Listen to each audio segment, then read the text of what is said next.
expand her interest. You're not sure. Now we're going to talk a little bit about temperament today. So I want you to kind of know Sophia's temperament. Now some of you aren't facing her, but if you can see her face, she's a little bit hesitant, and that's part of her style. So Susan, maybe if you could turn her a little bit this way, so the students could see. Every baby is born with a temperament, and usually you know it when you're in the hospital. Wouldn't you say that, Lynn? Yeah. You do. It's really funny. My daughter screamed her bloody head off. I couldn't even call people and say I had a baby because she was screaming so loudly. And that's definitely her temperament. And Susan knows that Sophia's a little bit sensitive. Her eyes. She's like, I kind of see those. Yeah. Is this a favorite toy that she has? Yes. Okay. Well, in a really famous study that was done, 5.5-month-olds, when they were shown a novel face of somebody blowing bubbles. Do you want Laura here? Yeah, Laura, do you want to come over so you can get Sophia's face?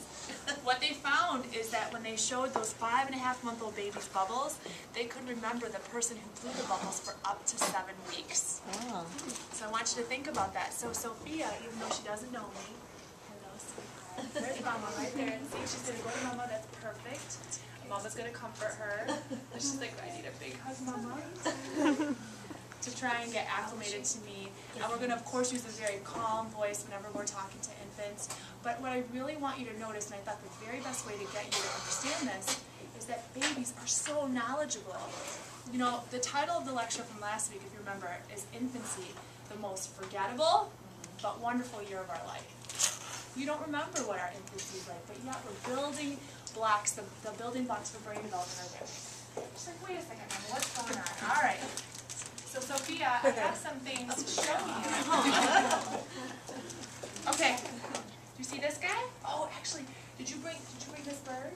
Did you bring this bird? Okay, can you pick her up for 1 second? We're gonna do probably Piaget's most famous experiment. Do you like your bird, Sophia? Yes. Is that your buddy? Okay. So Sophia, you put her down right here, Susan, for me, right on the table. Okay. So Piaget said one of the most important things we learn is we learn object permanence. And that means that when objects don't exist in our sight, we begin to understand they still exist. Right? So the objects are permanent. Okay. Sophia, can Mama see your bird for a second? Can you Mama the bird? Mama have birdie? Okay. You see what Sophia's saying? I want this back, Mama. Can we put him under the mic? Sure. Like that? Yeah, Mama. Not yet. Alright, I'll put him here. Okay, Sophia, look. Here's the green birdie. You like green birdie? That's cool. Can we cover birdie up? And can you see where's birdie? Do you know where he is? Can Sophia find birdie? Oh, did the bad lady steal the birdie? Where'd he go? Where's that birdie out, Sophia? You see the ball? You see this ball? Do you like balls? Look at that. You do? Do you like them balls? Let me show you something, Sophia. We'll put the birdie away for a second. Alright, so here's the ball. Set her down. Yep. Let's look at this ball. Hold the ball. Oh, you like that ball.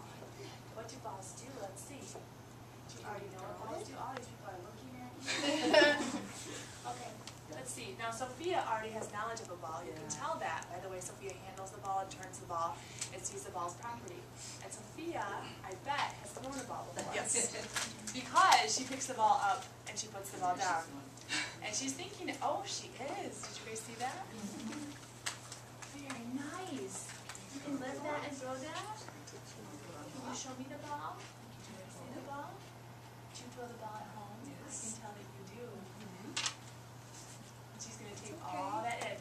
One of the most interesting things about babies is Sophia doesn't have any language yet, or a couple words. Mama, Dada. Mama, which is totally appropriate. But Sophia knew a ball.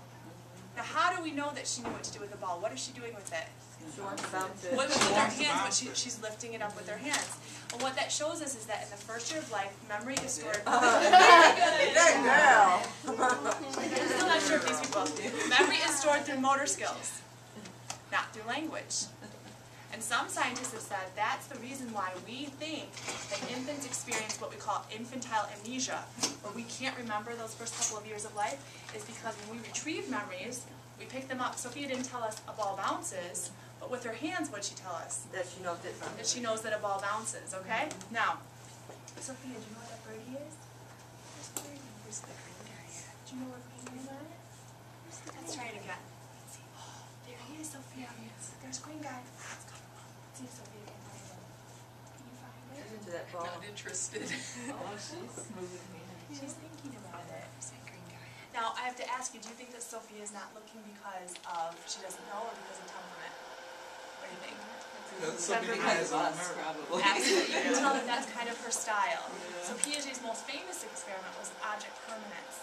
It was that idea that babies understand, oh, you like the ball? Man, you like that ball. That's good. That's good. Well, we're going to still try and get you to find a green guy because you know where's he at. There he is. Find him. Can you find him? I bet you can. I bet you can. She likes that ball. Now I'm going to see it. We'll see how she responds to this. I'm sure she'll like it, but we'll see. Okay. I'll just hold her for a second, okay? Very nice. Hi, sweetie. Hello. She's nice. She's very nice. Now, she's... Hello, Sophia. Hi.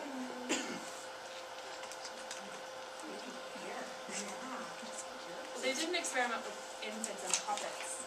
And they took the puppet, and they had the puppet do a really novel action. Like, I don't want to take the ball away from Sophia right now. Let's imagine if I took that ball and I batted that ball, okay? They showed 12-month-old infants the same puppet, which is just about the age that Sophia is. 5 months later, I will put her down here, alright? And what they found is that when they saw the puppet, guess what they did with the ball? They spanked the hand. They batted the ball down, that's right. Why do you think that they did that? Something similar to their size. She likes She remembered. Very good, very good. Alright, we're going to try. They remember, they imitate. They remember, and they also, they defer what we need to do. Okay, so we're going to put this guy over here. Sophia, let's see. I have some plans. Would you like to draw? Don't eat it. Okay, Sophia, let me see something about you. Let's see. Wow, did you see what happened?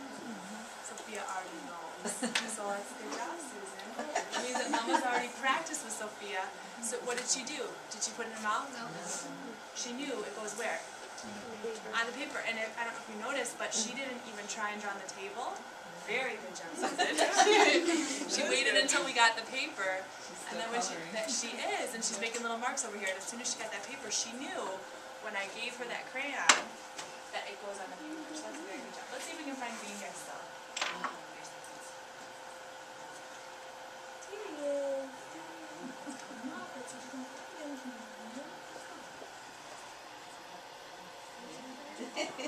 Yay! Oh, that's a very good idea. Want to try the ball? Okay.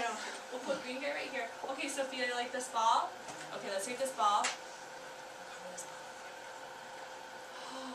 Very good! Very good! Got it. So we could say, oh, my voice is a little bit loud. And actually that's perfect because when we talk about goodness of fit, you could see that Susan's style of caregiving and her personality is probably a better fit for Sophia, who tends to be a little bit more sensitive than mine, which is a little bit louder. Alright? Beautiful. So that's the emotional dance between them. You hear Susan's voice and how she comforts Sophia and how she's knowledgeable of what kinds of things could bring her anxiety. You really have a good sense of how they work together to kind of work out what you call in development, their emotional dance. Okay, very good job, Sophia. You're doing awesome. Very nice. And Mama's coloring with you? Alright, so here's another really cool thing about infants. These are some cool experiments. You're done? No, she wants to play. I need a cup. Okay, Sophia. Does she like raisins? She never had a raisin? Okay. So we're not going to give her a raisin, but I want to just talk to you for a minute about this. A couple of very cool experiments. One they did with raisins in a baggie, and they took the raisins, and instead of putting them in the baggie, dropped the raisins next to the baggie. What do you think the infants did when they got to the raisins? They put the raisin in the bag, and guess what? What can we learn from that? What are infants able to do? Any ideas? Now, remember, what did they see? They saw caregivers